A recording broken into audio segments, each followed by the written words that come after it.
Welcome everyone to Ivy and the CIA. We have with us our guest Susan Younger. Welcome, Susan. So happy to be with you. I just adore you and feel so blessed to have you in my life. Tell us a little bit about you and what's going on with you, Susan, please. Okay, this is a girl who grew up as shy and one of those who they actually worried about maybe I wouldn't succeed because they thought when I went off to school I wasn't going to talk to anybody. And so my mom was really good at encouraging me to understand the difference between being shy and appearing to be something else in somebody else's eyes. And she wasn't somebody who was college educated, but she was somebody who truly understood that to connect with people, you truly had to show up. And her statement that has hung with me through life is, you're shy, tall, and smart. People are going to think that's stuck up, arrogant, and they're not going to reach out to you because they will have already decided an image of you that doesn't relate to who you are. So you are going to have to step forward and introduce yourself and make yourself known and, in a sense, be open to them in order for them to be open to you. So as you know, you and I both are involved with bank code.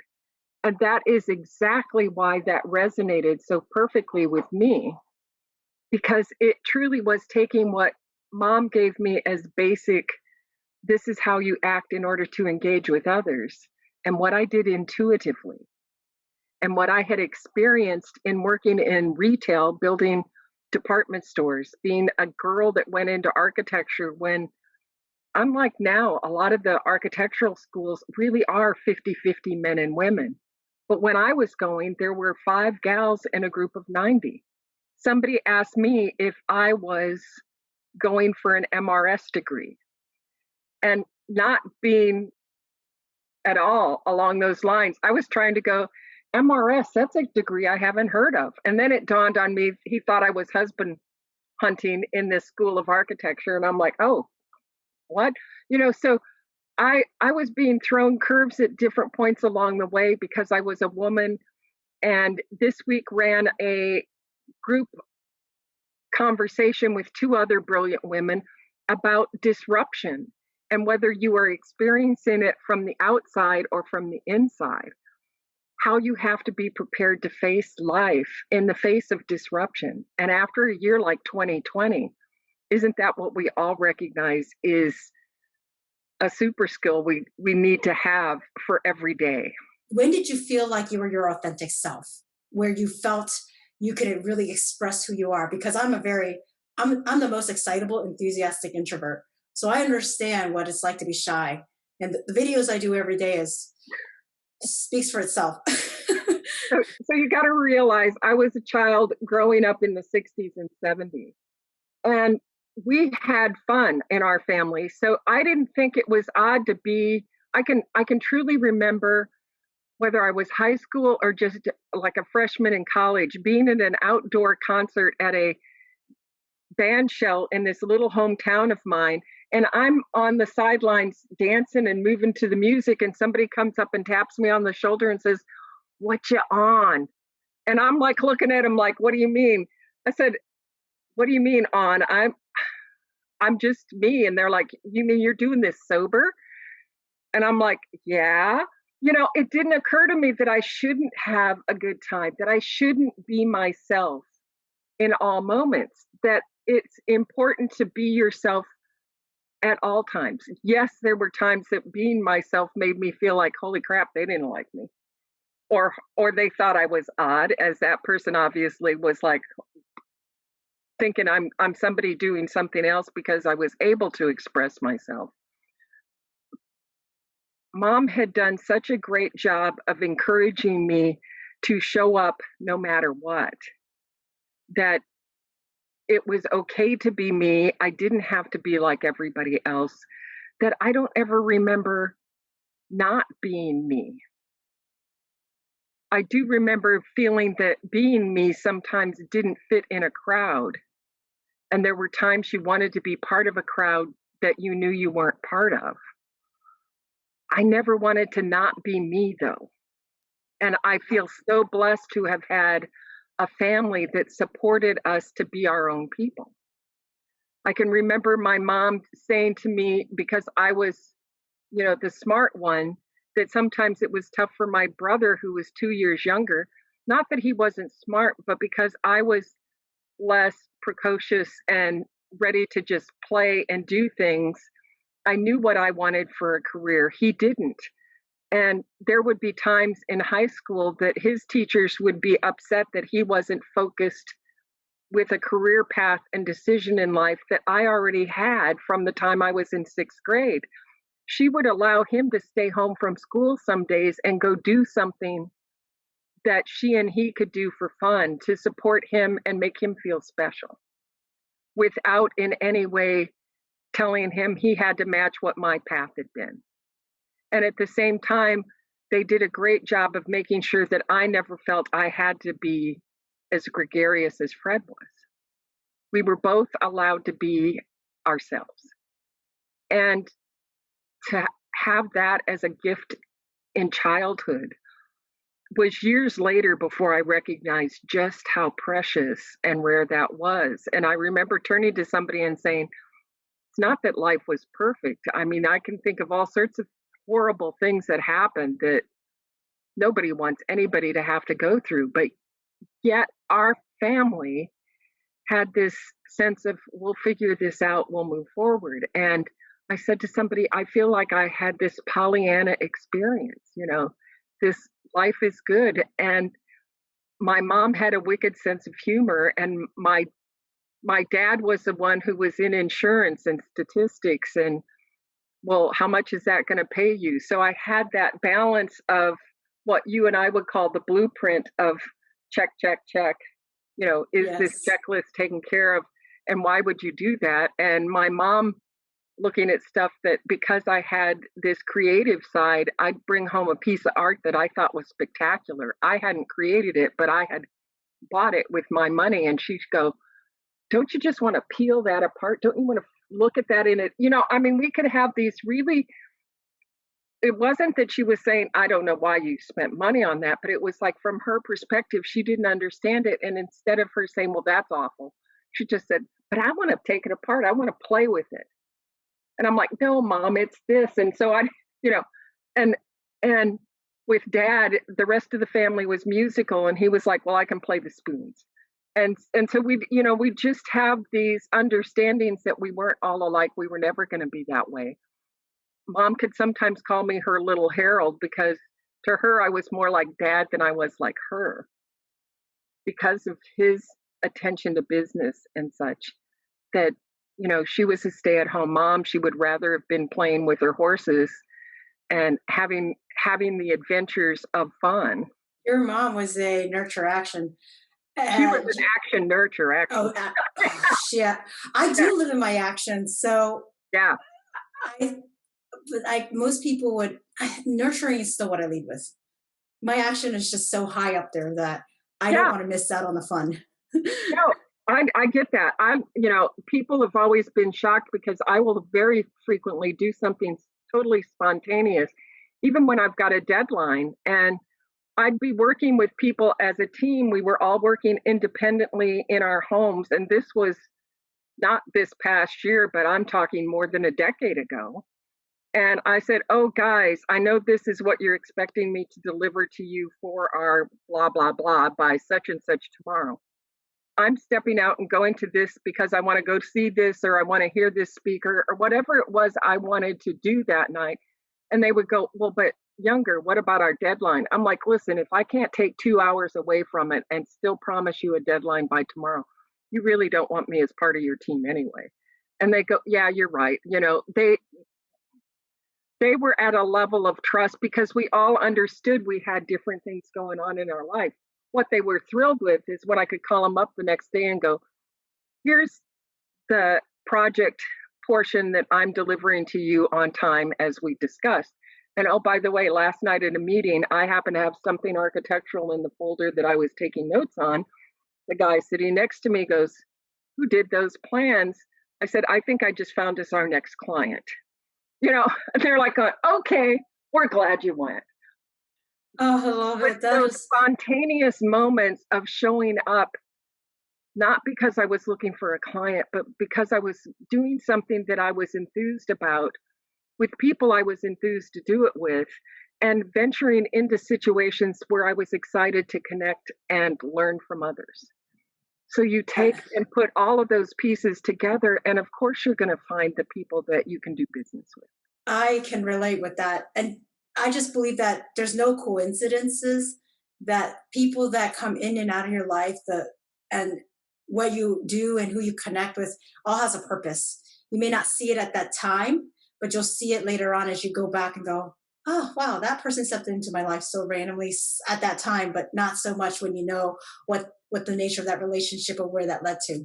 Yes. And so I I admire and I love that you had such an incredible childhood, that your parents gave you a great foundation of helping you be grounded in who you are and helping you express that in your fullest, most authentic self. And encourage me to be more than I might have been on my own. At a certain point in my 30s, and I wasn't married, and I was living in Arizona, and the family's still all in Iowa. Mom and dad said, we were talking the other night. Maybe we did too good a job of making you independent. We may never see grandchildren. We may never see you married. And you live so far away, it isn't like I can call you up and have you stop over, on the weekend to do something with us and that. We talked all the time. We were still real close and connected. But sometimes the distance was funny. So mom would say, there's a little house down the street for you, or there's, you know, oh, the neighbors are selling their house. You might want to consider it. Or when they moved into something that was senior living and you could be 55 to move in, mom's like, you're old enough. You could be in here with us. You know, they still wanted me home with them. There was always that, we love you. We'd love to have you here. We understand it's probably not going to happen, but we're going to at least suggest. Oh, this is great. Your parents are awesome. Uh, who besides your mother or your parents, who else in your life had made a big impact in your life? Why? Everybody. I mean, I really can't just say, oh, this one person. I can look at situations with everybody I've met and see where their fingerprint or heartprint or whatever you want to say has affected me in a different way. We meet people and they bring things into our lives at different times. I can look at how I got the job that brought me to Dallas.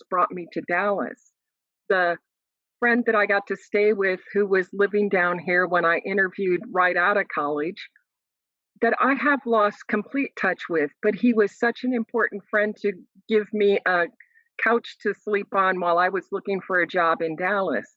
The guy that I interviewed with at that time, 3 years later, turns out he grew up 30 miles from where I was, and he reached out to me 3 years later to talk about a job. I ended up getting not only that first job from him, and he came to Iowa to interview me because I basically said, listen, I don't know anybody in Texas anymore. I don't have a place to camp. I'm not driving to Texas from Iowa to interview for a job that may be just a maybe. And I somehow had the presence in my 20s to say, thank you, no thank you. And then explain what I was looking for in a career, and explain that I was exploring grad school or a career, and say, I'm not sure you have that to offer me. So I thank you for the conversation, the opportunities to discuss the possibilities. However, unless you have this, thank you and no thank you. And it I was a just, week later, he sent me the company brochure. He encouraged me to the fact that he's like, I grew up 30 miles from where you are. I'll come interview you and go visit my family. Now, I could have easily just, kept trying to knock on doors. And sometimes I think we fail to frame what we're looking for in a way that allows somebody to know how to fill in the pieces we're looking for. We say we want a job, we want to work for them, and we don't tell them how we see ourselves being able to fulfill what they're looking for. And I think what he was able to see in my response to him was that if he gave me the opportunity to lead, I would have the wherewithal to occasionally stand up to that discussion and clearly speak up for something that maybe somebody else would go, I don't have the power to do that. Instead of recognizing that you had the power to voice it, you didn't have to necessarily win that argument. What is some advice you would tell your younger self and why? To keep moving forward, to not get stuck on the what if and maybe of what you thought you want, and to look at the possibility of what shows up in front of you.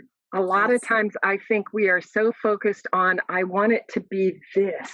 And what you fail to see is that what you will receive if you were open to things is frequently much bigger than anything you could have dreamt of. I knew I wanted a job in interior architecture.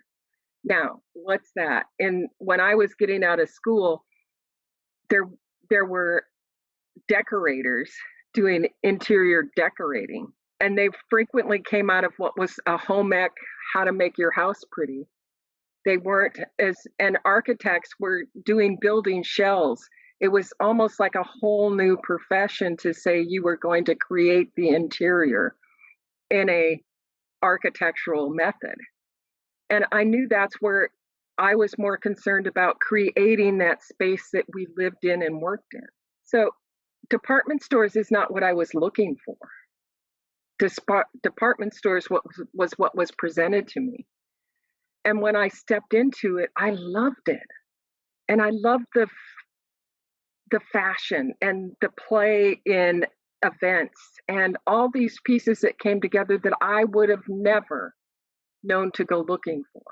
And I got to be involved in the building shell and the interior, and even got to be involved with the selection of mannequins, how we set up Christmas trim, how we did displays for Mother's Day, and eventually coordinating shop installations for everything from the private label shops in a store that were the product of that store to Estee Lauder cosmetics and all the high-end cosmetics, and then the high-end vendors that were coordinating a shop within that, which then allowed me to look at when we started working with somebody from overseas, their model of doing a store was more like the specialty shops I had done in something else.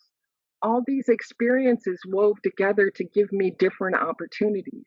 Not one of them was something I had ever framed for myself earlier. Whoa, that's incredible. Oh, well, if there was a superpower that you wish you had, what would it be and why? Clarity of thought. I know that's not a typical superpower, but when I think about the times you've spent spinning about the what if, that clarity to be able to say, yes, this is what I need to do, and here are the pieces I need to find that I don't have, whether I find them from somebody else and let them do that part for me, or the ability to just be able to say, yes, I'm at peace with this. I don't have to reach for more in this moment. I can enjoy what is around me. I can enjoy being right here and I open to what's showing up, you know. that's a great attitude and a great way to just approach life. Is there any other habits that have helped you become who you are? Yeah, to me, it's always been the flexibility to not get tied down to, I've got to have it exactly like this. Flexibility to me does not mean being wishy washy. You're still weighing options, you're still exploring opportunities, and you're stepping away from some as much as you're running to them. But it's that flexibility to go, right now, I need to pivot to the left. Tomorrow, I need to run straight forward. And the day after that, I need to step back and analyze that maybe I thought I wanted that, but now that I've seen what it is, let's rethink this. Oh, and this be is and be not in judgment for having thought you wanted it. I mean, I know I've heard friends say, I wanted this so bad. I just had to go after this. And when I got there, I didn't want it. They had never allowed themselves to experience what they didn't like in the process of getting there, to find another opportunity to use their skills, gifts in a way that allowed them to expand their life because they were so focused, pinpoint, laser focused on something they had to have. Hmm. Well, it sounds like someone who's more blueprint, but someone who knows how to weigh the options and yet knows how to fluidly move through situations. That's more of an action. And even though we may appear very spontaneous on the outside, we have on some level given some thought. I know Well, I come across that way. both of us have knowledge as a stress code. So when it's time to make a decision, we're like going, wait a minute, wait a minute. I need more stuff to make this decision based on. And I've sat in a meeting with somebody and they've been surprised when all of a sudden I said yes, because they'd seen that knowledge, asking questions, probing them about what I wasn't seeing that gave me enough information to make that decision. And yet, because the nurturing and action side of things, there's that intuition of, I think it's good, I feel it's right. I just need the assurance of these points. Hmm. Yeah. Does do you and I have the commonality of being independent is when when you recognize who you are and you don't have to be anyone else in the world. There's so much freedom in that, Oh, and then there's absolutely. right, and expressing yourself that way, right? Yeah. Yeah. I don't find myself watching TV and go, oh, if only I could do that. I'm like, oh, no, that ain't me. That ain't me. And and what's really fun for me is when people are presenting, okay, we really want to motivate you, and they're putting all this stuff up, and you're sitting there going, not one of those things is anything I'd choose to ever do. Not one of those things is anything I'd choose to want. Yeah, didn't even touch it. You didn't even touch what drives me at my heart, soul. Hmm. And I think a lot of times action gets confused with how fast are you in action instead of what parts of action stimulate you. So for me, it's the fun, it's the spontaneity, it's that creative image. But for me, it's not somebody else's name on my shirt. I would sooner find a designer that nobody knows, but I think is doing a stellar job of creating fabulous fashion and be able to create something that's bespoke for me that makes me look like that A style, but it's got nobody's name on it. It showcases me perfectly. And that's how I look at some of those things, I think a little differently around A and around action. Mm, I love that. That's for me an action. I can say that I don't want to miss out on the fun. I do. There's a lot of things I know how to get myself to do based on the sense of urgency that I place on myself. It's because I don't want to miss out, or that if there's something I know I need to get moving on, I know how to get myself to do it. Because there's some things that if you just your heart's not into it, I can tell I'm putting on the brakes on, and I'm intentionally procrastinating because my mind's like, Absolutely. I don't want to mentally go there. I don't want to think about it. Right? I don't want to Oh, physically go there either. right. I know you get it. So, if there's one piece of advice that you could give our audience about living your best life, and there's a question that I didn't ask, what would it be? And what is it, that advice that you want to share with us? I think it is to recognize the things that you know in your heart that speak to you truly from yourself, not from outside of you. I think everybody hears those things, and frequently, because they've been told by others they shouldn't want it, they should want something else. They are living somebody else's dream instead of their own. And And a dream doesn't necessarily have to be so audaciously big, because if everybody was going for audaciously big, Lord, what a problem we would have. You know, I'm thrilled somebody's audaciously big deal is they love to clean, because I like to be in a clean environment. It is not my thrill to do it. So the fact that somebody else will do some of those things and get excited about them for me is like, yippee. Let them, let them be that one that wants to do it. I mean, I watch the food shows where somebody is doing this just like mega thing, and I'm like going, that's wonderful, but I don't want to. I don't need to. I don't want to. I'd be happy to eat that. But I'm also happy to eat a real simple, simple meal. And those simple things give me more joy and pleasure than the complicated ones. Ah, this is beautiful. You have such a beautiful soul, and just your approach on life and how you connect with yourself and everybody else is incredible. How can our audience get in touch with you They can online? find me on LinkedIn at Susan K. Younger. I always put that middle initial in there because I early on discovered there's lots of Susan Youngers, but there's very few that use that middle initial K, even if their middle initial is that. And Susan at skyounger.com. They want to reach out to me. Thank you. Thank you so much for being our guest. It was a pleasure having you, Susan. It's a joy to spend time with you. Thank you for sharing your time with me, Ivy.